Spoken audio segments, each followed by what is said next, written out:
अस्सलाम वालेकुम, welcome to techno training. I am your instructor Tohid Fatima.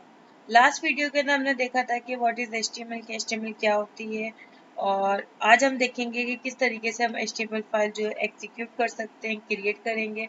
तो स्टार्ट करते हैं आज का लेक्चर। एचटीएमएल फाइल को सबसे पहले क्रिएट करने के लिए आपको किसी भी एडिटर की नीड होगी।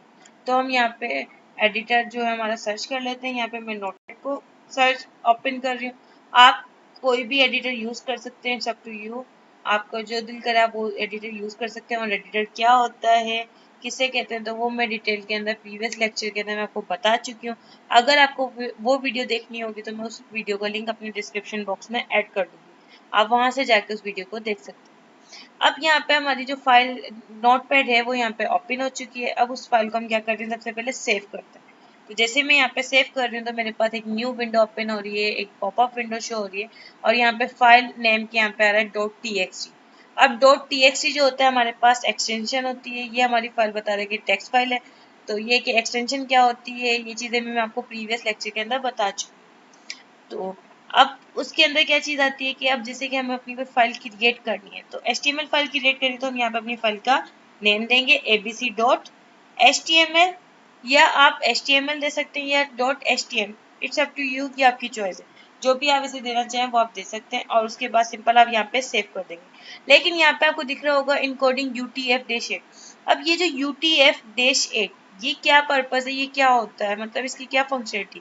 तो UTF जो F-8 जो होता है वो हमारे पास होता है यूनिकोड ट्रांसफॉर्मेशन फॉर्मेट। 8 होता है हमारे पास बिट। अब इसको हम सेव करते हैं।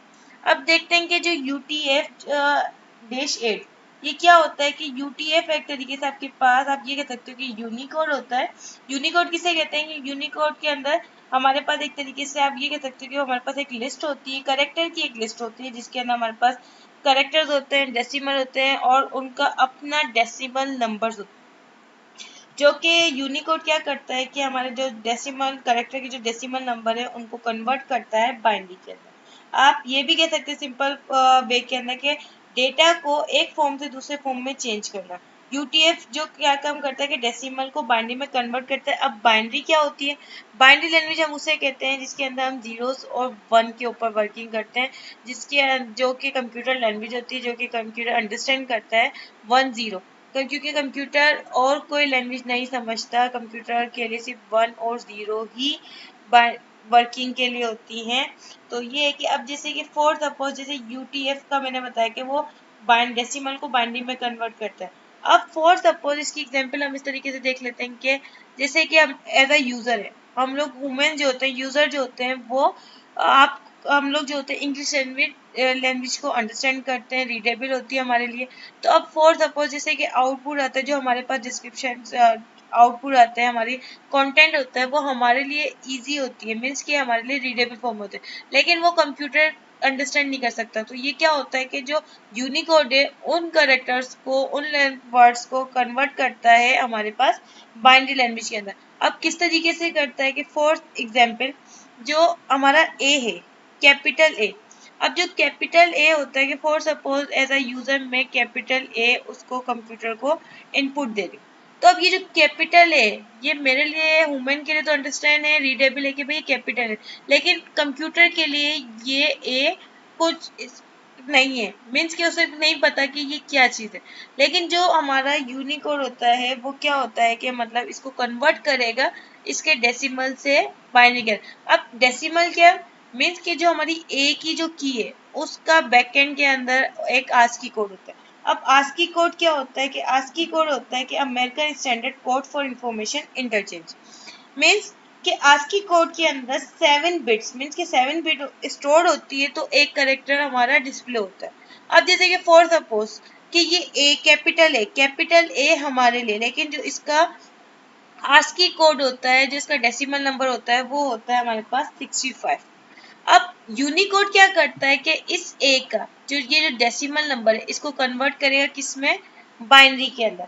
अब जो इसका बाइनरी नंबर होता है वो क्या होता है हमारे पास 1 0 0 0 0 0 1।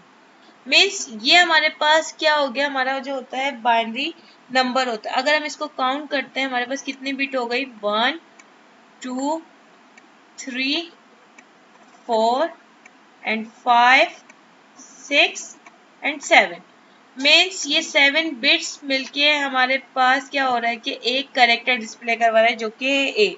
अब ये कंप्यूटर के लिए कैपिटल ए दिस वन ये है कि 1 0 0 0 0 0 1 मिलके हमारा क्या करेक्टर डिस्प्ले करवा रहा है, ए।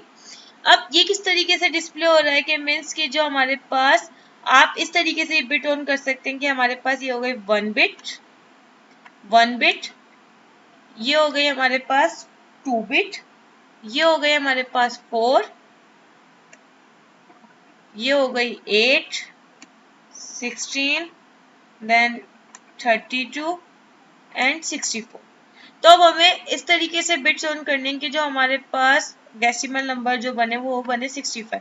अब हमने क्या कर दिया कि जो 64 वाली बिट है उसको ऑन कर दिया और हमारा जो 1 बिट है उसको ऑन कर दिया। Mean 64 plus 1 is equals to 65। तो हमारी 64 वाली बिट और 1 वाली बिट क्या हो गई, ऑन हो गई, और बाकी की सारी जो बिट्स हो गई वो ऑफ हो गई। तो इस तरीके से ये जो हमारी बाइनरी लैंग्वेज होती है कंप्यूटर के लिए, जो कि कंप्यूटर अंडरस्टैंड करता है, और हमारे पास क्या होता है कि ये हमारे पास आस्की कोड जो होता है वो कन्वर्ट, इसका ये जो होता है हमारे पास आस्की कोड होता है जो कि यूनिकोड कन्वर्ट करता है बाइनरी के अंदर। आस्की कोड के अंदर क्या होता है कि हमारे पास 7 बिट्स मिलके एक करेक्टर डिस्प्ले करवा रही। तो इस तरीके से हमारी जो करेक्टर्स होते हैं वो डिस्प्ले होते हैं, जो यूनिकोड होता है वो हमारे पास डिस्प्ले करवाता है हमारे करेक्टर्स को, हमारे इंटरचेंज करता है। अब उसके बाद हमारे पास क्या चीज़ आ जाती है कि ये चीज़ हमारी क्लियर हो गई कि हमारे पास UTF-8 जो होता है वो किस तरीके क्या होता है, और हमने बाइनरी लैंग्वेज को भी थोड़ा सा देख लिया कि बाइनरी लैंग्वेज किस तरीके से वर्क करती है, और उसके बाद ये कि हमारे पास किस तरीके से हम इसको चेंज कर सकते हैं। UTF तो हमारा क्लियर हो गया। अब उसके बाद मैं कह रही हूँ 8 क्या होता है हमारे पास, आप ये कह सकते हैं कि हमारे पास होता है बाइट। अब मैं यहाँ पे क्या कह रही हूँ कि बिट, कि ये क्या है कि 7 बिट्स मिलके एक करेक्टर डिस्प्ले करवा रहे हैं। तो अब हमारे पास जो होती है बिट क्या होती है, बिट आप उससे कहते हैं कि हमारे पास स्मॉल मेमोरी होती है, या आप ये भी कह सकते हैं कि बिट हमारे पास क्या है, हमारे कंप्यूटर की बेसिक यूनिट होता है हमारे कंप्यूटर की इंफॉर्मेशन के, जो कि सिर्फ स्टोर करती है दो वैल्यूज को, 1 एंड 0। मीन्स कि हमारे पास सिर्फ दो ही वैल्यू को स्टोर करेगी। या आप ये भी कह सकते हैं कि कंप्यूटर के अंदर मतलब ये दो वैल्यूज तो स्टोर करती है, मीन्स 1 या 0, या on off true false yes no, इस तरीके की कंडीशन कि जो कि सिर्फ दो वैल्यूज ही स्टोर कर सकती है, उसे कहते हैं हम बिट्स, जो कि डिपेंड होती है हमारे पास किसके ऊपर, बाइनरी लैंग्वेज के अंदर, बाइनरी कोड के ऊपर। Means 1 0 on off true false या यस नो, इस तरीके की जो हमारे पास वैल्यूज स्टोर होती है उसे कहते हैं हम बिट। हम कहते हैं कि बाइट, बाइट क्या होता है, बाइट हम उससे कहते हैं कि कॉम्बिनेशन ऑफ 8 बिट्स, मीन के 8 बिट मिलके, जैसे 7 बिट्स मिलके एक करेक्टर बना रही है, इसी तरीके से 8 बिट मिलके मीन्स के इसके अंदर एक और बिट ऐड हो जाएगी, तो वो 8 बिट मिलके हमारे पास 1 बाइट बनाता है। इसके अंदर क्या होता है कि बाइट जो होता है वो ग्रेटर देन होता है बिट से। फॉर सपोज कि हमारे पास बिट के अंदर कैसे होते हैं कि बिट होते हैं नेबल, नेबल किसकी इक्वल होती है 4 बिट के 4 बिट मिलके 1 नेबल बनाते हैं। अब हमारे पास बाइट होती है, तो बाइट क्या होती है कि 8 बिट मिलके हमारे पास 1 बाइट बनाते हैं। अब उसके अंदर क्या चीज आ जाती है, केबी, केबी क्या होती है किलो बाइट, किसके लिए यूज होती है, पिक्स वगैरह के लिए। 1024 बाइट मिलके 1 केबी बनाते हैं। मेगा बाइट होती है हमारे पास 1024 केबी मीन्स के 1024 किलो बाइट्स मिलके क्या बनाते हैं, 1 MB। MB क्या, आप उसे कहते हैं MB मेगाबाइट के लिए। GB stand for gigabyte, TB stand for terabyte, PB stand for petabyte, EB stand for exabyte. इस तरीके से हमारी जो होती है बाइट्स यूज होती है। अब जो इसका डिक्लेयर करने का तरीका क्या होता है कि मतलब बिट और बाइट। अब हम लोग को किस तरीके से पता चले कि भाई जो बिट है मीन्स कि किसको रिप्रेजेंट कर रही है, बाइट है तो किस तरीके से हमें पता चलेगा किसको रिप्रेजेंट कर रही है। तो उसके लिए क्या चीज आ रही है कि फॉर सपोज एक हमारे पास है 10 MB, और एक है हमारे पास 10 Mbps। तो अब ये क्या कर रहा है कि ये जो कैपिटल बी है, कैपिटल बी किसको डिनोट करता है, हमारे पास डिनोट करता है हमारे को capital B denote by byte. Means अगर कैपिटल बी है तो ये क्या किसको डिनोट करेगा, बाइट को। ये हमारे पास क्या होगा 10 MB। 10 MB हमारे पास क्या हो गया, अब इसे कहेंगे मेगाबाइट। मीन्स ये हमारे पास क्या हो जाएगा megabyte. M stand for mega, B stand for byte, means megabyte. और ये क्या है 10 Mbps। 10 Mbps मीन्स स्मॉल का बी, मीन्स के स्मॉल बी किसको डिनोट करता है, आपके बिट को। Small B denote by bit, किसको डिनोट करता है, बिट को। अब हम इसको क्या कह सकते हैं कि 10 Mbps मीन्स मेगा बिट पर सेकेंड्स। ये जो बी है, ये आपका डिनोट कर रहा है बाइट। मीन्स इसके हम बाइट किसे कहते हैं, collection of combination of 8 bit.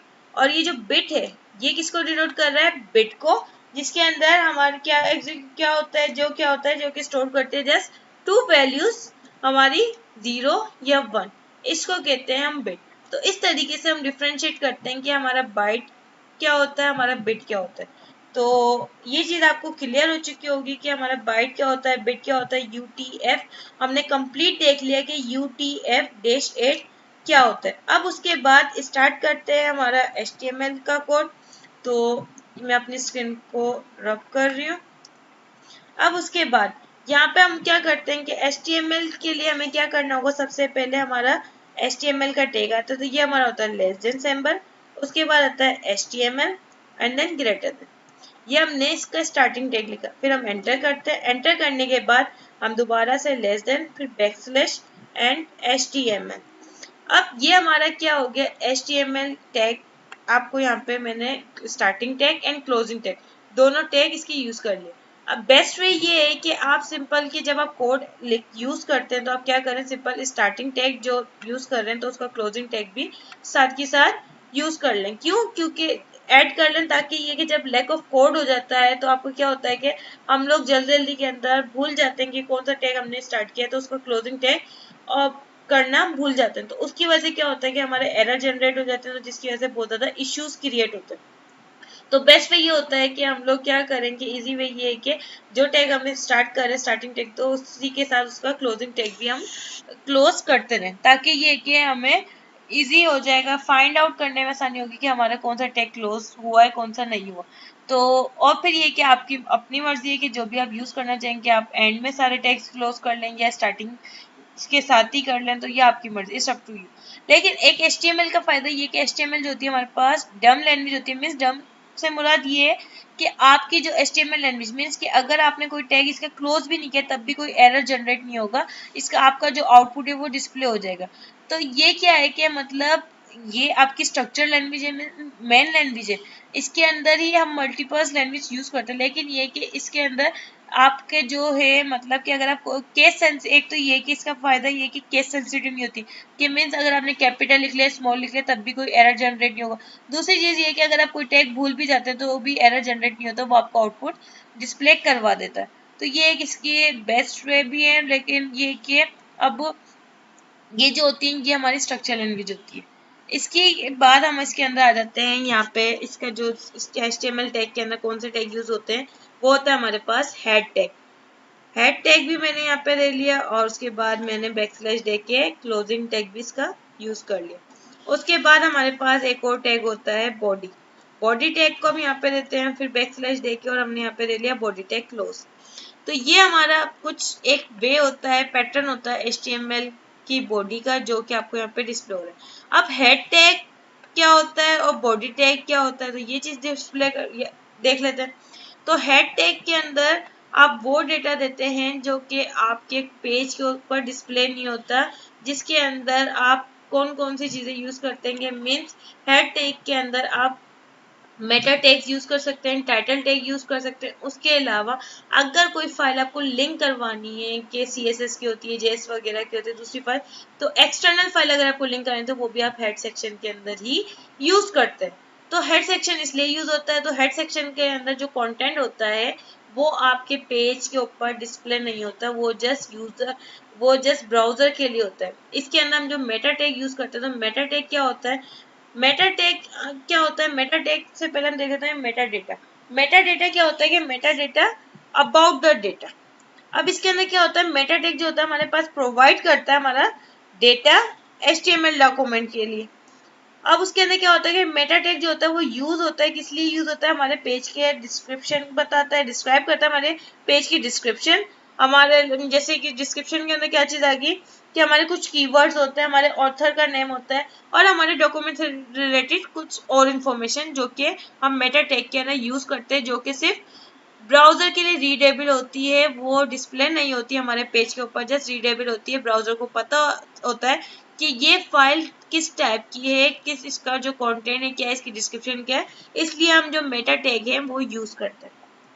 अब इसके अंदर जो है मेटा टैग के अंदर हमारे पास, मैंने आपको ये बताया कि भाई ये जो ब्राउजर के अंदर कुछ कीवर्ड्स वगैरह दिए जाते हैं जो कि ब्राउजर के लिए रीडेबल होती है, ह्यूमन रीडेबल नहीं होती, और इसके अंदर मीन्स कि ये आपका पेज के ऊपर डिस्प्ले नहीं होती। अब मैंने कहा कि सर्च इंजन क्या होते हैं, सर्च इंजन हम कहते हैं हमारे ब्राउजर, मीन्स के एक तरीके से हम सर्च ही कर रहे हैं ना। जब भी हम कभी कोई कंटेंट वगैरह सर्च करते हैं तो हम क्या करते हैं कि कोई भी ब्राउजर की नीड होती है, तो उसके अंदर क्रोम हो गया, ओपेरा हो गया, मोज़िला फायरफॉक्स एक्सेट्रा, ये सारे के सारे हमारे पास क्या होते हैं, ब्राउजर्स होते हैं जो कि हम एज अ सर्च इंजन भी बोल सकते हैं। उसके बाद आते हैं कीवर्ड्स। कीवर्ड्स क्या होते हैं कि हमारा कंटेंट, आप ये कह सकते हैं कि जिनके थ्रू हम सर्च कर सकते हैं। आप जैसे कि फॉर एग्जाम्पल कंप्यूटर क्या हो गया हमारे पास, कीवर्ड हो गया, क्रोम क्या हो गया, सर्च इंजन हो गया। अब कंप्यूटर लिख रही हूँ तो वो कंप्यूटर से रिलेटेड मुझे इन्फॉर्मेशन दे रहा है कि भाई ये इन्फो है, लिंक्स प्रोवाइड कर रहा है कि अब मैं अपने डिजायर के हिसाब से, रिक्वायरमेंट के हिसाब से डेटा फाइंड आउट कर सकती हूँ। तो वो होता है हमारे पास कीवर्ड। तो अब मेटा टैग जो है हम लोग किस तरीके से यूज करते हैं कि मेटा टैग को यूज करने के लिए सबसे पहले आपको क्या करना होगा, लेस देन, उसके बाद मेटा एंड देन चार सेट। अब ये चार सेट जो होता है, ये चार सेट क्या होता है, चार सेट होता है करेक्टर सेट। अब करेक्टर सेट उसके बाद हम यहाँ पे देते हैं इज इक्वल्स टू और डबल कोटेशन के बाद हम यहाँ पे देते हैं ISO डैश 8859-8 और लेस ग्रेटर देन, मीन्स के मेटा टैग जो है सिंगुलर टैग है और मैंने यहाँ पे ले लिया meta char set is equals to double quotation ISO dash 8859-8 double close and greater than. तो ये क्या होता है, ये हमारे पास क्या होता है कि चार सेट क्या होता है, करेक्टर सेट होता है, मीन्स के ये आपके पास जो होता है ISO stand for the international standard organisation. अब ये क्या होती है ISO, ये आपके पास क्या होता है, डिफॉल्ट करेक्टर सेट होता है HTML4 के अंदर, मीन्स कि अभी हमारी जो HTML चल रही है वो 5.2 वर्जन चल रही है जो कि सपोर्ट करती है UTF-8 मीन्स। लेकिन जो हमारे पास जो प्रीवियस HTML4 है उसके अंदर क्या होता है, हमारे पास जो डिफॉल्ट करेक्टर सेट होती है वो है ISO डैश 8859 जिसके अंदर 256 करेक्टर स्टोर्ड होते हैं। और लेकिन अब HTML4 के अंदर UTF-8 भी सपोर्टेड हो चुकी है। अब अगर आपको मैं यहाँ पे लास्ट के अंदर बॉटम के अंदर दिखाऊँ, राइट साइड के अंदर, तो यहाँ पे क्या आ रहा है इसके UTF-8 means Unicode transformation format, और 8 जो होता है हमारे पास बिट होता है। तो ये आपका पूरे के पूरे करेक्टर सेट यहाँ पे डिफाइंड भी है। अगर मैं यहाँ पे Meta char set ISO dash 8859-8 को अगर डिफाइन ना करूँ तो वो बाय डिफॉल्ट किसको सपोर्ट करेगा, कौन सा करेक्टर, UTF वाले को। तो यहाँ पे मैंने एक दफा करेक्टर सेट दिया जिसके अंदर 256 करेक्टर डिस्प्ले होते हैं। अब बॉडी टैग के अंदर आते हैं, यहाँ पे हमारे पास होता है बॉडी टैग के अंदर क्या चीज आती है, हम यहाँ पे पैराग्राफ टैग देते हैं। पैराग्राफ टैग के अंदर क्या चीज आती है हमारे पास, पैराग्राफ, और उसके बाद यहाँ पे क्या चीज आता है, हम यहाँ पे लिख लेते हैं हेलो, और ये मेरा पैराग्राफ टैग क्लोज। इस फाइल को हम सेव करते हैं। ये फाइल मेरी सेव हो गई। अब अगर मैं इस फाइल को मिनिमाइज करती हूँ तो अब इसको रन करते हैं कि किस तरीके से ब्राउजर पे रन होती है। तो इसको रन करने का प्रोसेस क्या है कि जब हम कोई भी वर्ड की फाइल या एक्सेल वगैरह की फाइल ओपन करते हैं तो उस पर हम सिंपल क्लिक करते हैं तो वो हमारी फाइल ओपन हो जाती है। लेकिन HTML की फाइल रन करने का क्या प्रोसेस है कि आप उस फाइल के ऊपर राइट क्लिक करेंगे। जैसे ही आप उसके ऊपर राइट क्लिक करेंगे तो आपके पास यहाँ पे एक ऑप्शन होता है ओपन विथ। ओपन विथ के बाद आपके पास यहाँ पे आपके कुछ सॉफ्टवेयर आते हैं, मतलब कि एडिटर्स हैं, सॉफ्टवेयर ब्राउजर्स हैं। एडिटर्स के अंदर कोई दूसरे एडिटर्स वगैरह में यूज करना चाहे तो आप उसमें भी यूज कर सकते हैं। लेकिन अगर मुझे ओपन करना है तो आप मैं यहाँ पे जो है गूगल क्रोम यूज कर रही हूँ। आपके पास जो भी ब्राउजर आप उसमें यूज कर सकते हैं, जस्ट लाइक ओपेरा है, मोज़रेला फायर है, मोज़रेला है, फायरफॉक्स है और इंटरनेट एक्सप्लोरर एक्सेट्रा सोन, ये सारे की तरह यूज कर सकते हैं। तो अब जैसे मैं गूगल क्रोम के अंदर ओपन कर रही हूँ तो जो मेरी फाइल है वो हमारी जो है वो डिस्प्ले हो जाएगी। मेरी जो फाइल है यहाँ पे आपके पास डिस्प्ले हो चुकी है। अगर मैं आपको दिखाऊं तो यहाँ पे आपको एक मैसेज आ रहा है हेलो, तो मीन्स ये मेरी फाइल है वो एग्जीक्यूट होगी। अब जो आपके पास ऊपर जो हमारे टॉप के अंदर जो टैब है, टैब के अंदर हमारे पास आ रहा है abc.html, मीन्स abc जो है मेरी फाइल नेम है। .html मीन्स उसकी एक्सटेंशन है कि भाई ये HTML की फाइल है। अब आपको ये डिस्प्ले हो चुका है कि हेलो जो है वो यहाँ पे डिस्प्ले हो रही है कि मीन्स हमारा एक स्टेप कंप्लीट हो चुका है कि हमारी जो फाइल है वो हमारी एग्जीक्यूट हो चुकी है। किस तरीके से हमारी फाइल जो है हम एग्जीक्यूट करवा सकते हैं, डिस्प्ले करवा सकते हैं। अब उसके बाद हम एक चीज और देखते हैं कि यहाँ पे हम बॉडी टैग के अंदर ही सिंपल मैं क्या करती हूँ, एक और पैराग्राफ टैग स्टार्ट करती हूँ और पैराग्राफ टैग क्लोज करती हूँ। अब पैराग्राफ टैग जो है स्टार्टिंग टैग और एंडिंग टैग के सेंटर के अंदर हम अपना कंटेंट लिखते हैं। जैसे मैंने यहाँ पे उर्दू लैंग्वेज जैसे मैंने यहाँ पे लिखी है, डिस्प्ले करवाई है, तो अब यहाँ पे आते हैं और सिंपल मैं ब्राउज करती हूँ। तो अब आपको यहाँ पे दिख रहा होगा कि कुछ स्पेशल करेक्टर्स और या आप ऐसे कह सकते हैं एरर जनरेट हो रहा है, तो हमें वो डिजायर आउटपुट नहीं मिल रहा जो हम चाह रहे हैं।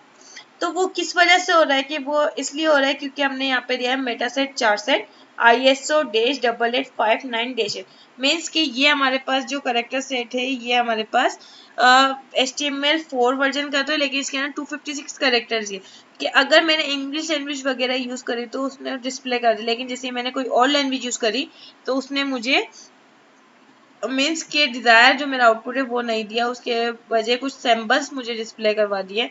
तो ये चीज क्लियर हो गई कि हमारा जो मेटा 4 सेट है ISO-8859-8 ये कितने कैरेक्टर स्टोर करता है, 256। तो अब हम क्या करते हैं, इसी तरीके से हम एक और यहाँ पे आते हैं और मेटा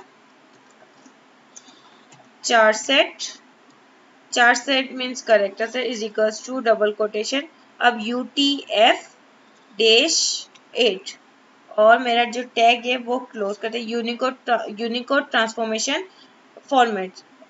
जैसे मैंने यहाँ पे दिया और पहले हम यहाँ क्या करते हैं, इस टैग को क्लोज कर मीन्स कि कमेंट कर देते हैं। कमेंट क्या होता है कि आपके पेज के ऊपर वो कोड डिस्प्ले हो, लेकिन वो उसका आप ये कह सकते हैं कि उसकी एग्जिस्टेंस होना ना होना इक्वल हो, वो वर्किंग नहीं करता। तो इसलिए हम यहाँ पे क्या करते हैं, कमेंट करते हैं। जैसे मैं क्या करूंगी, ग्रेटर देन। अब यहाँ पे क्या करेंगे हम, नॉट ऑपरेटर। नॉट ऑपरेटर किस तरीके से सिंबल लगता है कि आप शिफ्ट के साथ 1 जैसे ही प्रेस करेंगे तो आपका नॉट का जो सिंबल है वो आ जाएगा।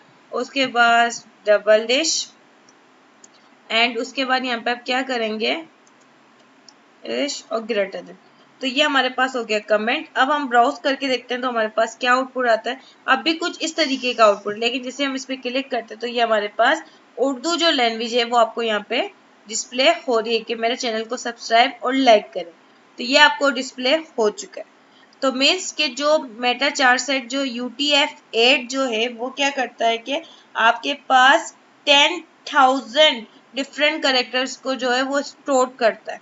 मीन्स 256 तो ऑलरेडी ISO वाला नहीं किया, लेकिन मेटासेट क्या करता है, 256 तो है ही पुराने वाले, लेकिन ये कि अपडेट करके वो 10,000 करेक्टर अपने उसके अंदर स्टोर करता है। तो जिसकी वजह से हम कोई भी लैंग्वेज अगर हम अपने इसके अंदर लिखना चाहें तो वो डिस्प्ले करवाना चाहें तो हम कर सकते हैं। अब मेटा टैग के अंदर हमारे पास और क्या चीज आती है, हम लोग क्या क्या यूज कर सकते हैं। तो मेटा टैग के अंदर हमारे पास आता है मेटा के बाद आता है नेम। अब नेम के अंदर मैंने आपको कहा कि मेटा टैग के अंदर हम लोग डिस्क्रिप्शन देते हैं, तो यहाँ पे हम अपने पेज की कोई भी डिस्क्रिप्शन देंगे। इट्स अप टू यू, जो भी आप देना चाहें वो डिस्क्रिप्शन आ जाएगी। और उसके बाद हम यहाँ पे क्या करते हैं, कंटेंट कि भाई जो हमारा पेज है वो किस टाइप का है, किस पर्पस के लिए। तो मैं यहाँ पे कर देती हूँ स्टडी। तो ये मेरा क्या हो गया, कंटेंट हो गया, और मैंने इस टैग को क्लोज कर दिया। तो अब ये जो टैग है ये क्या बता रहा है, मेरे पेज की डिस्क्रिप्शन बता रहा है, मेरा कंटेंट बता रहा है कि किस पर्पस का है, किस टाइप का। अब उसके बाद हमारे पास क्या चीज होती है कि दोबारा हम लिखते हैं मेटा। मेटा के बाद यहाँ पे हम लिखते हैं नेम, और इजिकल्स टू के बाद हम यहाँ पे क्या देते हैं कीवर्ड्स। कीवर्ड्स जैसे मैं दूंगी यहाँ पे कि हमारे हो गए कुछ कीवर्ड्स, जैसे मैंने कीवर्ड्स दिए और उसके बाद मैंने दिए कंटेंट। कंटेंट के अंदर जो मैं कीवर्ड्स देना चाह रही हूँ वो कौन कौन से हैं, जैसे for the post, HTML, CSS और सोन। तो ये मैंने कुछ कीवर्ड्स दे दिए। तो अब इसके अंदर क्या चीज आ रही है कि इसके अंदर मेरे आ रहे हैं कीवर्ड्स की कौन कौन से कीवर्ड्स से मेरी जो फाइल है वो सर्च की जा सकती है। अब उसके बाद और क्या हम यूज कर सकते हैं, इसी के अंदर हमारे पास आता है मेटा, नेम, नेम के बाद आता है ऑथर, कि भाई हमारा ऑथर कौन है। अब उसी तरीके से यहाँ पे हम देते हैं कंटेंट। कंटेंट के अंदर यहाँ पे हमारा आ जाता है ऑथर का नेम। तो ये हमारे पास क्या होता है, मेटा टैग जो होता है ये इस तरीके से यूज होता है, जिसके अंदर ये क्या है, आपका जो ऑथर नेम आपका बता रहा है कि ऑथर का नेम क्या है। तो अब ये जो मेटा टैग्स हैं ये जस्ट हमारे पास क्या है, आपका ब्राउजर, आपके जो है ब्राउजर रीडेबल होते हैं, कि मीन्स कि ये आपके पेज पे डिस्प्ले नहीं होते। ये जस्ट आपके ब्राउजर को इन्फो देते हैं कि आपका जो पेज है, मीन्स कि आपकी जो साइट है वो किस टाइप की है, किस पर्पस के लिए, और क्या कीवर्ड्स हैं जिनके थ्रू हम सर्च कर सकते हैं। तो ये इस तरीके का जो कंटेंट होता है वो ब्राउजर के लिए होता है, ब्राउजर रीडेबल होता है, जो आपके पेज के ऊपर डिस्प्ले नहीं करवाता। अगर मैं इसको सेव करती हूँ और मैं जाके चेक करवाऊँ तो अभी भी मेरे पेज के ऊपर कोई इफेक्ट नहीं हुआ। क्यों, क्योंकि जो है ये मेरा जो कंटेंट है ये जस्ट ब्राउजर रीडेबल है, नो के डिस्प्ले के लिए। अब उसके बाद क्या चीज आ जाती है कि अब आपने यहाँ पे देखा, फॉर दोबारा मैं आपको ब्राउजर पे लेके जाती हूँ। यहाँ पे मेरे पास आ रहा है abc.html, मीन्स कि अभी मेरी फाइल का नेम बता रहा है। मैं चाह रही हूँ कि मैं इसको कोई टाइटल दूँ, जैसे कि फॉर सपोज मैं यहाँ पे आके यहाँ पे देते हैं, हमारे पास होता है एक टाइटल टैग। टाइटल ये हमारे पास पेयर टैग होता है, और मैंने इसको क्लोज कर दिया। अब टाइटल टैग के सेंटर के स्टार्टिंग एंड एंडिंग टैग के सेंटर के अंदर हम कोई भी अपना डेटा लिखेंगे, मीन्स जो हमें डिस्प्ले करवाना है। फॉर सपोज मैं लिख लेती हूँ टेक्नो ट्रेनिंग, ठीक है। मैंने इसको लिखा और इसको सेव करा। जस्ट अब मैं ब्राउजर पे जाती हूँ तो अब आपने देखा होगा कि यहाँ पे पहले मेरी क्या आ रही थी, फाइल का नेम आ रहा था, लेकिन अब यहाँ पे क्या आ रहा है कि मेरे जो टाइटल है वो डिस्प्ले हो रहा है टेक्नो ट्रेनिंग। तो मीन्स जो टाइटल है, टाइटल क्या काम करता है, आपके टैब के अंदर आपका डिस्प्ले करवाता है कि आपके आप ये कह सकते हैं फाइल का नेम आप अगर देना चाह रहे हैं। अगर आप टाइटल नहीं दे रहे तो वो बाय डिफॉल्ट आपकी फाइल का नेम बता रहा है, वरना अगर आप टाइटल देंगे तो जो भी आप टाइटल के अंदर वर्ड कीवर्ड यूज करेंगे वो आपका टैब के अंदर डिस्प्ले करवाएगा। उसके बाद यहाँ पे ये चीज आपको क्लियर हो चुकी है कि हम लोगों ने मेटा टैग किस तरह क्या होते हैं, हमारे पास बॉडी टैग क्या होता है। बॉडी टैग के अंदर वो कंटेंट आता है जो हम अपने पेज के ऊपर डिस्प्ले करवाते हैं। वीडियो को एंड करने से पहले मैं एक चीज और बताती चलूँ कि जो हमारी फाइल है, मीन्स कि एक नोटपैड के अंदर मैंने आपको बता दी कि किस तरीके से वर्किंग होते हैं, लेकिन जब मैं ABC के ऊपर .html जो है इसको मैं अगर ओपन करूंगी तो ये मेरी जो सबलाइन टेक्स्ट एडिटर है उसके अंदर आपको डिस्प्ले करवा देगा कि ये जो मेरा कोड है वो आपको इस तरीके का पूरा कंटेंट आपको डिस्प्ले करवा देगा। तो ये हमारा सबलाइन एडिटर है कि मीन्स अगर फॉर सपोज मैं इसके अंदर कोई फाइल क्रिएट करती हूँ, न्यू फाइल के अंदर, और मैं इसको सेव करती हूँ, अगर मैं आपको दिखाऊं, और XYZ के नाम से मैं यहाँ पे इसको सेव करती हूँ .html, जस्ट सेव करा। तो अब वो क्या होगी, मेरी फाइल क्रिएट हो गई, और मैं जैसे यहाँ पे HTML लिखूंगी तो बाय डिफॉल्ट मेरा कोड पूरा का पूरा जनरेट हुआ हुआ होता है कि मीन जो मेन टैग कोड है वो आपको यहाँ पे डिस्प्ले हुआ हुआ है। अब देखें कि यहाँ पे क्या है कि मेरे पास यहाँ पे आपको डिस्प्ले करवा रहा है कि less than not operator doc type .html। अब जो doc type means document type dot HTML, ये क्या HTML मीन्स HTML है, ये है आपका वर्जन बताता है। ये जो टैग होता है not less than, not operator, doc type, HTML greater than, ये जो होता है ये आपका बताता है कि आपकी जो HTML फाइल है इसका कौन सा वर्जन है, मीन्स 5.2 वर्जन है, ये बताता है। उसके अलावा ये कि यहाँ पे देखें मेटा सेट 4 सेट जो है UTF-8 यूज किया हुआ है। तो मीन्स के अगर आप कोई और एडिटर यूज करेंगे तो मीन्स के अगर आप जैसे भी कोई टैग ओपन करते हैं तो वो बाय डिफॉल्ट उसका क्लोजिंग टैग भी ऑटोमेटिक हो जाता है। तो ये है कि मेरी सजेशन ये है कि आप भी इस दूसरे एडिटर्स पे मूव करने से बेहतर है कि मीन्स के सबलाइन है और दूसरे एडवांस एडिटर पे अभी मूव ना करें, क्योंकि अभी हमारा स्टार्टिंग है। तो जब तक आपका मीन्स के हाथ सेट नहीं हो जाता, आपको खुद को कोड टाइप करना नहीं आ रहा, जितनी दफ़ा आप खुद से टाइप नहीं करेंगे आपको याद नहीं हो जाता, तब तक आप एडवांस एडिटर्स के ऊपर मूव ना करें। क्यों? क्योंकि अगर आप एडवांस के ऊपर मूव करेंगे तो क्या होगा कि आप सिंपल आप जनरेट करेंगे, आपको पता नहीं होगा कि कौन सा टेक्स्ट किस पर्पज के लिए यूज है। लेकिन जब आप खुद अपने हाथ से टाइप करेंगे, लिखेंगे, गलती होगी, पता चलेगा, तो आपको याद होगा कि हाँ ये चीज़ ऐसे नहीं। जब आप यूज टू हो जाए तो फिर आप डेफिनेटली आगे एडवांस सॉफ्टवेयर के ऊपर मूव कर सकते हैं। तो यही है कि आज के लेक्चर के अंदर हमने कंप्लीट डिटेल के अंदर हमारा जो कंटेंट है वो देखा कि किस तरीके से हम HTML फाइल क्रिएट करते हैं। उसके अलावा हमने ब्राउज़र के ऊपर किस तरीके से मीन्स उसको रन करना होता है। उसके अलावा ये कि UTF-8 क्या होता है, ISO क्या होता है। तो इस तरीके से हमने डिटेल लेक्चर आज हमने देखा है। तो आई होप आज का लेक्चर भी आपको मेरा अच्छा लगा होगा। अगर मेरी वीडियो अच्छी लगी है तो प्लीज़ मेरी वीडियो को लाइक करें, शेयर करें, सब्सक्राइब करें और कमेंट करें, और साथ के साथ बेल आइकन को क्लिक करें ताकि मेरी हर नई वीडियो का नोटिफिकेशन सबसे पहले आप तक पहुंच सके। तो अपना ख्याल रखें, स्टे हेल्दी, स्टे सेफ, अल्लाह हाफिज़।